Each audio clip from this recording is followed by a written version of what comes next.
Hello बच्चों, good morning. How are you? I hope you will be fine.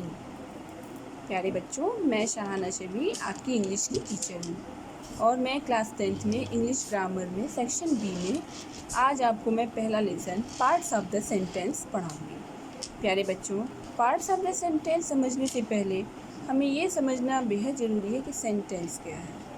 Sentence का अर्थ होता है वाक्य। वाक्य क्या है? यानी हमारी आम बोलचाल की भाषा।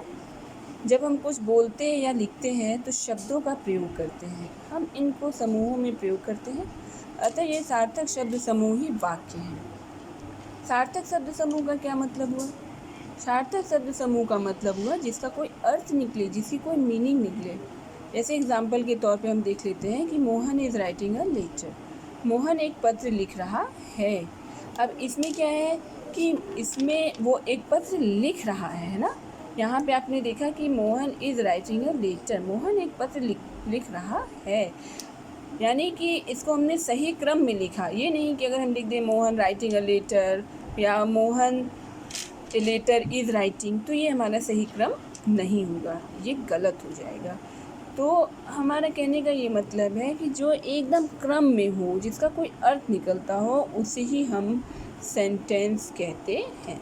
इसी तरह ही गोज़ टू स्कूल, वह स्कूल जाता है। अब इसके हम डेफिनेशन के तौर पे देख लेते हैं कि group of meaningful words which make a complete sense is called a sentence.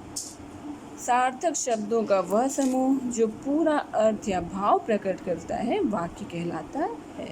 यानी कोई अर्थ निकले उसका और उसका कोई भाव भी निकले, वही वाक्य कहलाता है। ठीक, ओके बच्चों, अब हम देखते हैं कि पार्ट्स ऑफ द सेंटेंस क्या है।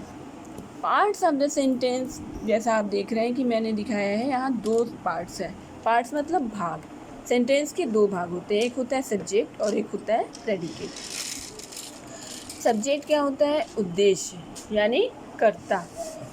सब्जेक्ट वाक्य का वह भाग जिसके संबंध में कुछ कहा जाए, सब्जेक्ट कहलाता है। जैसे एग्जाम्पल के तौर पे देख लेते हैं कि Mohan is writing a letter, यानी जो काम करता है, ये यानी मोहन क्या हुआ? हमारा सब्जेक्ट, कर्ता हुआ। ठीक है। अब इसी तरह प्रेडिकेट में क्या होता है कि वाक्य का वह भाग जो सब्जेक्ट के संबंध में कुछ बताए, प्रेडिकेट कहलाता है।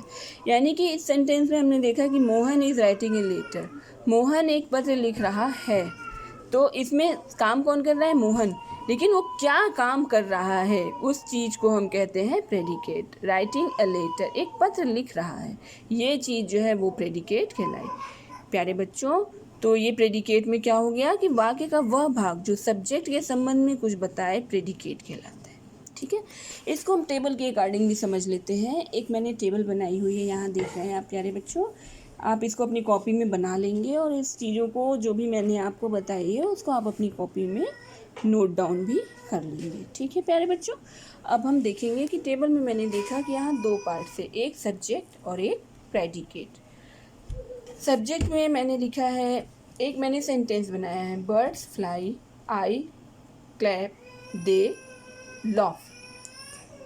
चिड़िया उड़ती हैं, मैं ताली बजाता हूँ, दे लॉफ, वे हंसते हैं। ठीक, ये एक सेंटेंस है हमारे पास। इसमें हमें क्या करना है? सब्जेक्ट को अलग करना है और प्रेडिकेट को अलग करना है, सेपरेट करना है, अलग अलग करना है। ठीक, तो इसमें काम कौन कर रहा है? बर्ड्स क्या काम कर रही हैं? फ्लाई, उड़ रही हैं। आई क्या है? मैं क्या कर रहे हैं? ताली बजाते हैं। दे क्या है? वे, और क्या करते हैं? हंसते हैं। ठीक है, तो इसको आपको समझ में, आई होप आपको समझ में आ गया होगा। अब हम आपको यहाँ पे कुछ एक्सरसाइज दे रहे हैं। एक्सरसाइज में देखिए, होमवर्क के थ्रू मैं आपको दे रही हूँ, आप अपनी कॉपी में नोट डाउन कर लीजिएगा और होमवर्क कर लीजिएगा। In the following sentences separate the subject and predicate. आपको इन सेंटेंस में सब्जेक्ट एंड प्रेडिकेट को सेपरेट करना है। सेपरेट मीन्स अलग अलग छांटना है। ये आपके पास एक सेंटेंस है, I run, you laugh, she plays, they eat, Hari reads, Neetu jumps, Rita smiles. ये आपके पास कुछ सेंटेंस है। अब आपको इसमें सब्जेक्ट अलग करना है और प्रेडिकेट अलग करना है। ठीक है, कल हम आपसे ये पूछेंगे और इसमें इसमें मिलेंगे कल हम। ठीक है, तब तक के लिए till now bye bye, take care, कल फिर मिलते हैं।